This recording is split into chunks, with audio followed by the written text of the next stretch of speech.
Hello everyone, I am Gul Mehak and I welcome you all to this week's session for Premix on Polity.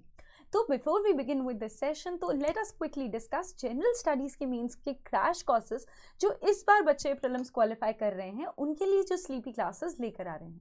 तो देखिए ये जो crash course है for 2022 इसमें क्या क्या आपको डिलीवरेबल्स मिलेंगे। तो आपको सब्जेक्ट वाइज कंटेंट मिलेगा, क्वेश्चन एंड आंसर फॉर्मेट में 300 प्लस क्वेश्चंस जो है कवर्ड मिलेंगे, 5 क्वेश्चंस डेली के कवर्ड होंगे, डेडिकेटेड जो है टेलीग्राम का ग्रुप मिलेगा। इसी के साथ साथ और इसी के अबाव जो है हमारा एक स्पेशल प्रोग्राम स्टार्ट हुआ है जिसे बोल रहे हैं स्पेशल प्रायोरिटी ग्रुप। तो जो अबाव जो पिछला वाला जो हमने क्रैश कोर्स डिस्कस किया था उसके साथ साथ इसमें यहाँ पे आपको 12 टेस्ट मिलेंगे और 1-on-1 मेंटरशिप मिलेगी बाय सिलेक्टेड कैंडिडेट्स। तो यहाँ पर जो कॉस्ट है काफ़ी कॉस्ट इफेक्टिव है, दिस इज़ फॉर 11,000। अगर आपको ये सूटेबल लगता है तो आप इस नंबर पर कॉल करके जो है हमें रीच आउट कर सकते हैं। चलिए इसके साथ साथ जो है हमारा करंट अफेयर्स जो है यूपीएससी का वो जो है हमारा काफ़ी डिटेल्ड एनालिसिस दे देता है और इससे जो है एंड मोमेंट पर आपको प्रिपरेशन में काफ़ी हेल्प मिल सकती है। तो यहाँ पे अगेन 6 डेज अ वीक आपको कॉम्प्रिहेंसिव लेक्चर्स मिलेंगे जहाँ पे प्रीलिम्स प्लस मेंस का एनालिसिस होगा, सब्जेक्ट वाइज और टॉपिक वाइज जो है डिस्कशन होगा, डेली और मंथली कंपाइलेशंस मिलेंगी और रेलेवेंट प्रीवियस ईयर क्वेश्चंस की डिस्कशन जो है वो भी आपको मिलेगी। चलिए अब before we start with the prelims का हमारा प्री मिक्स, तो जैसे मैं आपको हर बार के प्री मिक्स में बताती हूँ ये हमारा चौथा प्री मिक्स है और मैंने आपको ये वीडियो स्टार्ट करने से पहले कहा था जब हमारा प्रीलिम्स खत्म हुआ था तब से जो हमने नया प्री मिक्स स्टार्ट किया है फॉर 2023। इसके लिए मैंने आपको बोला था कि पॉलिटी में 2023 तक हम जो है कोशिश करेंगे कि हम 1000 जो है क्वेश्चंस को जो है कवर कर लें। वो क्वेश्चंस को कवर करने के लिए बात ये है कि बुक स्टैटिक है और स्टैटिक में से क्वेश्चंस आते हैं, तो मेन चीज़ जो है वो है इफेक्टिव रिविजन। और इफेक्टिव रिविजन के लिए मैंने आपको बोला था कि हम ऐसे करेंगे, हम पिलर बाय पिलर चलेंगे। तो जो पहला पिलर हमने स्टार्ट किया हुआ है वो है कॉन्स्टिट्यूशनल फ्रेमवर्क। ये 4th लेक्चर है कॉन्स्टिट्यूशनल फ्रेमवर्क से रिलेटेड। यहाँ पर जितने भी करंट अफेयर्स आपको मिलेंगे या जितने भी क्वेश्चंस आपको मिलेंगे स्टैटिक भी, वो भी कहाँ से मिलेंगे, वो आपको मिलेंगे कॉन्स्टिट्यूशनल फ्रेमवर्क से ही। तो आपका क्या काम होगा कि ये वाली वीडियो को देखने से पहले जैसे आपने पहली वाली 3 वीडियोस में किया है 13 जो चैप्टर्स आते हैं अंडर कॉन्स्टिट्यूशनल फ्रेमवर्क उनको उठाइए, उनको फिर से जो है सारा जो है कंप्लीटली रिवाइज कर लीजिए। ये जब आपकी रिवीजन हो जाएगी फिर जो है आप प्रीमिक्स जो है चलाकर देखिए और फिर मुझे बताइए कि ये कैसे रहा, आपके कितने मार्क्स है। और जब मैं आपको सेम वीडियो में आपकी गलतियाँ डिटेल में बताऊँगी या जो है जब हम सेम चीज़ को जो है अच्छे से वर्बली डिस्कस करेंगे तो वो चीज़ आपकी मेमोरी में जो है इनग्रेन हो जाएगी। मेरा पर्पज़ ये है कि जब 2023 में प्रीलिम्स का पेपर आपके सामने आए तो पॉलिटी में आप इतने कॉन्फिडेंट हो कि वहाँ पर 16-17 क्वेश्चन जितने भी आपको आते हैं वो आपको ऐसा पता हो कि मेरे 100% करेक्ट है। अगर ऐसे आपने कर दिया तो जो आपका कॉन्फिडेंस होगा, कॉन्फिडेंस से ही जो है आपका प्रीलिम्स क्रैक हो सकता है। So let's be a team and let's do this together. चलिए अब जो है with that said and done let us begin with the first question. पहला क्वेश्चन जो है वो है second schedule of the constitution से रिलेटेड। तो पहला क्वेश्चन जो है वो बोल रहा है कि second schedule of the constitution जो है डील करता है with emoluments and privileges of कौन से। तो अगेन आपको ये यहाँ पर जो है ये इसका आंसर देना है। अभी मैं सिर्फ क्वेश्चंस डिस्कस कर रही हूँ, आपको बाद में जो है टाइम दूंगी to mark your answers. Second question जो है वो रहेगा with respect to constitution and polity of the country. ये थोड़ा देखिए, अब हम 4th वाले प्रीमिक्स पर आ चुके हैं। पहले वाले 2 प्रीमिक्स बिल्कुल ही फैक्ट बेस्ड थे, 3rd वाले में जो है थोड़ा आपको पैराग्राफ बेस्ड करवाया था। अब 4th वाला जो प्रीमिक्स है वो काफ़ी उसमें ऐसे था कि एक आधा फिलोसफिकल क्वेश्चन भी जो है अब इंट्रोड्यूस करने का टाइम आ गया है, ताकि क्योंकि अब आपकी ऑलरेडी 3 रिविजन्स हो चुकी हैं तो लेट अस सी कि अब आप फिलोसफिकल क्वेश्चंस को कैसे डील कर रहे हैं। तो एक फिलोसफिकल क्वेश्चन रहेगा। तीसरा जो क्वेश्चन है वो फंडामेंटल राइट्स और पार्लियामेंट एंड स्टेट लेजिस्लेचर की पावर विज़ावी फंडामेंटल राइट्स पर लॉ बनाना, उससे जो है रिलेट करता है। आई होप ये क्वेश्चन भी आपको आता होगा। चौथा क्वेश्चन है प्रीएम्बल से रिलेटेड, थोड़ा ट्रिकी क्वेश्चन है, डिफरेंट लाइंस पर क्वेश्चन बनाया है इसीलिए क्योंकि मैंने आपको बोला था कि 1 या 2 क्वेश्चंस इस बार जो है मैंने फिलोसफिकल रखे हैं और जानबूझ कर रखे हैं क्योंकि ऑलरेडी 3 बार हमारी रिवीजन हो चुकी है, 4th रिवीजन चल रही है। तो 4th रिवीजन में जो है अब फिलोसफिकल क्वेश्चंस करने का ये बिल्कुल सही टाइम है। 5th क्वेश्चन अगेन एक फैक्ट बेस्ड क्वेश्चन है। लेट अस सी कितने क्वेश्चंस जो आप इस बार सही से आंसर करते हैं। So let us start with the first question. देखिए फर्स्ट क्वेश्चन पूछ रहा है कि जो सेकंड शेड्यूल है वो डील करता है with emoluments and privileges of whom, speaker of the legislative assembly in the state, prime minister, जजेस ऑफ द हाई कोर्ट्स या leader of opposition in the Lok Sabha. ये आपके सामने ऑप्शंस हैं। यहाँ पर अब आप वीडियो को पॉज कीजिए और अपना सही जवाब जो है मार्क कीजिए। नाउ आई एम होपिंग कि आपने जो है वीडियो को पॉज करके अपना आंसर मार्क कर दिया होगा। तो चलिए बात कर लेते हैं कि सेकंड शेड्यूल जो है वो किन किन से डील करता है। तो यहाँ आपको पता होना चाहिए सेकंड शेड्यूल में प्राइम मिनिस्टर और leader of opposition in the Lok Sabha जो है वो इंक्लूडेड नहीं है। चलिए इसका डिस्कशन कर लेते हैं, क्योंकि सेकंड शेड्यूल एक स्टैटिक शेड्यूल है। क्विकली जो है इसको रिवाइज कर लेते हैं।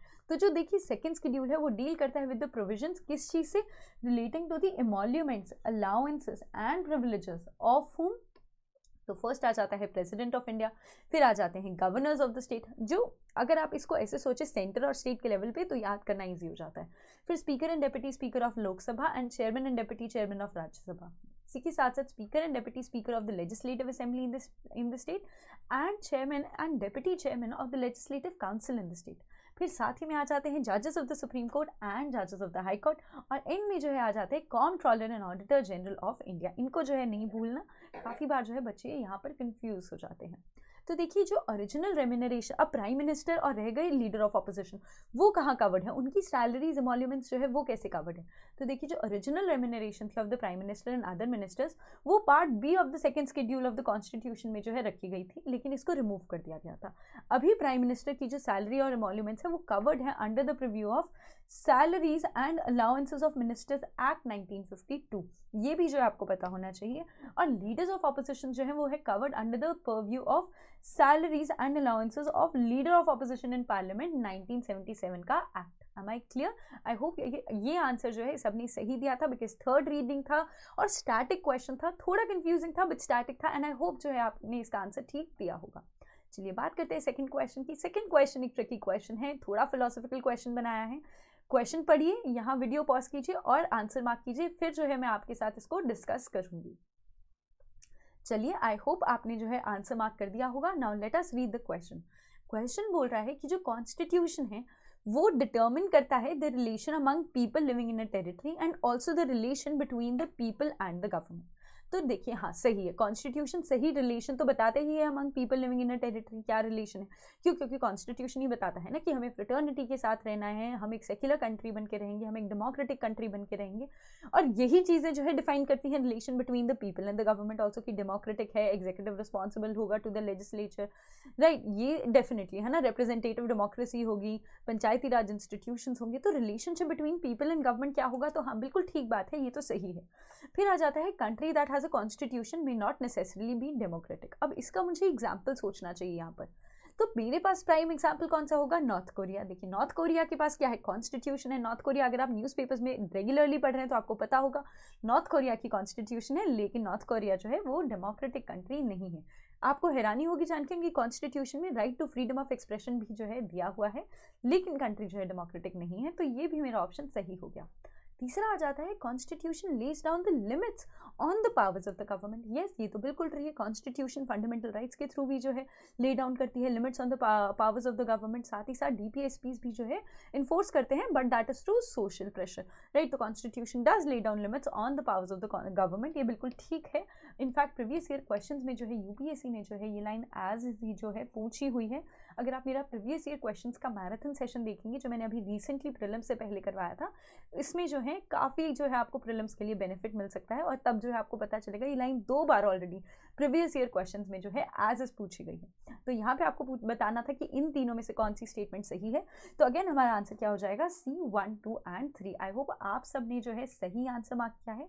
चलिए बढ़ते हैं आगे और क्विकली जो है इस क्वेश्चन को जो है डिस्कस कर लेते हैं। तो देखिए जो कॉन्स्टिट्यूशन है वो होता है एक set of written rules that are accepted by all people living in a country, right. तो कॉन्स्टिट्यूशन सुप्रीम लॉ होता है। अगर वो सुप्रीम लॉ है तो वही डिटर्मिन करेगा ना relation between people living in a territory, जिनको हम सिटीजन्स कहते हैं, कि क्या सिटीजन्स का रिलेशनशिप होगा, राइट, नॉन सिटीजन्स का क्या रिलेशनशिप होगा, relation between people and government, जैसे मैंने अभी आपको पहले एग्जाम्पल दिया। और अगर कभी भी इस लाइन पे आपको प्रीलिम्स में क्वेश्चन आ जाता है तो आपको पता होना चाहिए कि कॉन्स्टिट्यूशन और क्या क्या करती है। देखिए कॉन्स्टिट्यूशन जो है जनरेट करती है degree of trust and coordination that is necessary for different kind of people to live together. ये स्पेसिफाई करती है how the government will be constituted, who will have power to take what decision, lay down करती है limits on the powers of the government और बताती है कि क्या है राइट्स ऑफ द सिटीजन्स। साथ ही साथ जो है एक्सप्रेस करती है aspirations of the people about creating a good society. आपको समझ में आ गया कि अगर कॉन्स्टिट्यूशन से रिलेटेड क्वेश्चन आ जाए तो क्या क्या जो है कॉन्स्टिट्यूशन हमें देती है। इसी के साथ साथ all countries have constitutions are not necessarily democratic. Example कौन सा आ गया, नॉर्थ कोरिया का। But all countries that are democratic उनके पास क्या होना चाहिए, रूल ऑफ लॉ होना चाहिए। तो इसलिए they will have constitution, written unwritten but constitution. Consider the following statement. पहला है, अब यहाँ पर थर्ड क्वेश्चन है कि ओनली पार्लियामेंट जो है it has the power to make laws restricting the application of fundamental rights to members of the armed forces. दूसरा है, both parliament and state legislature shall have power to make laws for prescribing punishment for offences such as traffic in human beings and forced labour. तो सही answer इन्हें बताना है। तो देखिए अगर मैं यहाँ पे क्वेश्चन पढ़ूँ तो बोल रहा है ओनली, तो ओनली को मैं अंडरलाइन कर लूंगी। Only parliament shall have the power to make laws restricting application of fundamental rights to members of armed forces. ये ठीक है, ये मैंने पढ़ा हुआ है ताकि यूनिफॉर्मिटी रहे।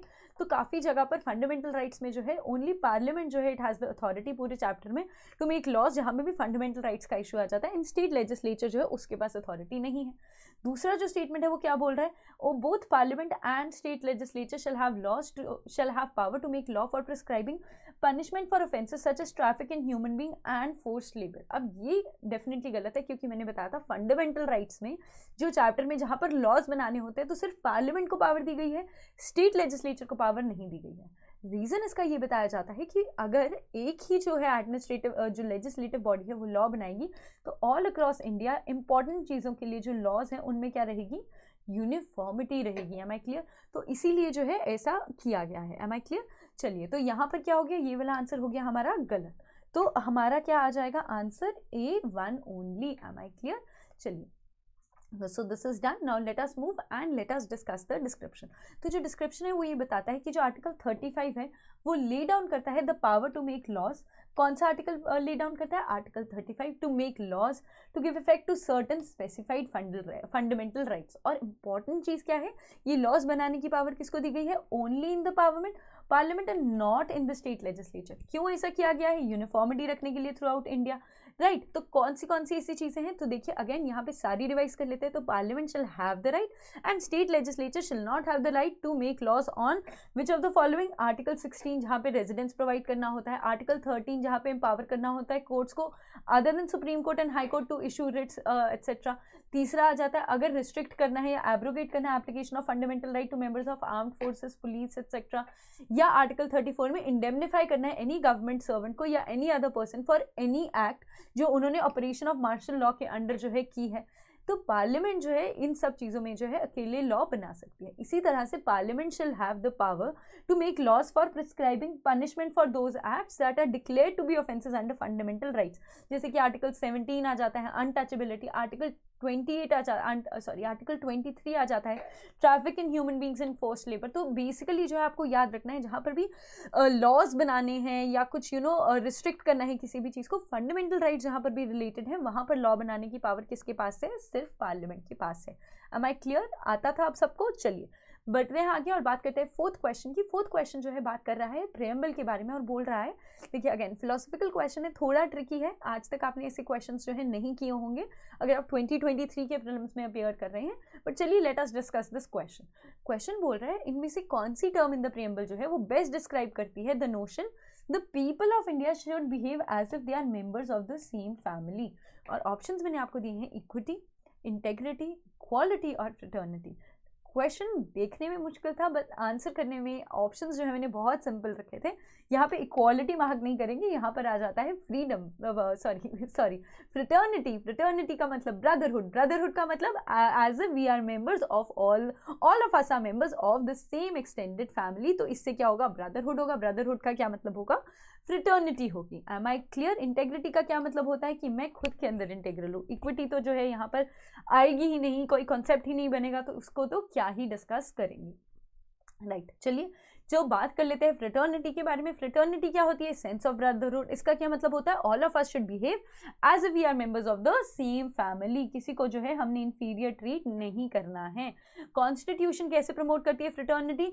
देखिए, एक तो सिंगल सिटीजनशिप के थ्रू, फंडामेंटल ड्यूटीज के थ्रू, प्रीएम्बल के थ्रू। Am I clear? चलिए बढ़ते हैं आगे और बात करते हैं फिफ्थ क्वेश्चन के बारे में। यहाँ पे वो बोल रहा है कि जो आइडिया है of a constituent assembly for India was put forward bye, किसने जो है ये आइडिया रखा था? तो अगेन सिंपल क्वेश्चन है, अगर 5 या 4 बार जो है रिवाइज कर चुके हैं तो इसका आंसर देखते ही पता होगा। इसका क्या आंसर है? इसका आंसर है मिस्टर M.N. रॉय ने। तो चलिए एक बार हिस्टोरिकली जो है देख लेते हैं कॉन्स्टिट्यूएंट असेंबली के एवोल्यूशन को। तो देखिए, जो आइडिया था सबसे पहले फुट फॉरवर्ड जो है वो किया गया था बाय M.N. रॉय 1934। फिर 1935 में ऑफिशियल डिमांड हुई थी बाय INC। अगस्त 1940 में अगस्त ऑफर जो है आया था, और आया किसके? फिर उसके बाद क्या हुआ था? कैबिनेट मिशन प्लान आया था, राइट। तो ये सब कुछ आया था। INC की बात तो जवाहरलाल नेहरू के बारे में भी जो है हम सोच सकते थे, बट सबसे पहले किसने रखा था? सबसे पहले रखा था M.N. रॉय ने। तो ये थोड़ा सा जो है एवोल्यूशन था, लेकिन स्टैटिक क्वेश्चन है, ज़्यादा एक्सप्लेनेशन की ज़रूरत नहीं है, पता होना चाहिए था इसका आंसर। तो अगेन ये सेशन जो है काफ़ी कॉम्प्रहेंसिव है। इसमें जो है फोर्थ, क्योंकि हमारा प्रीलिम्स का सेशन था प्रीमिक्स का फॉर पॉलिटी, तो इसमें फिलोसफिकल क्वेश्चंस भी जो है अब मैंने ऐड करने स्टार्ट कर दिए। अब हमारा आखिरी सेशन रहता है, उस सेशन में अगेन मिलेंगे और फाइनली कॉन्स्टिट्यूशनल फ्रेमवर्क वाले सारे चैप्टर्स का एक कॉम्प्रहेंसिव रिविजन कर लेंगे। फिर we will move on to the next segment. I hope you enjoyed the lecture. Please let me know in the comment section below. Thank you.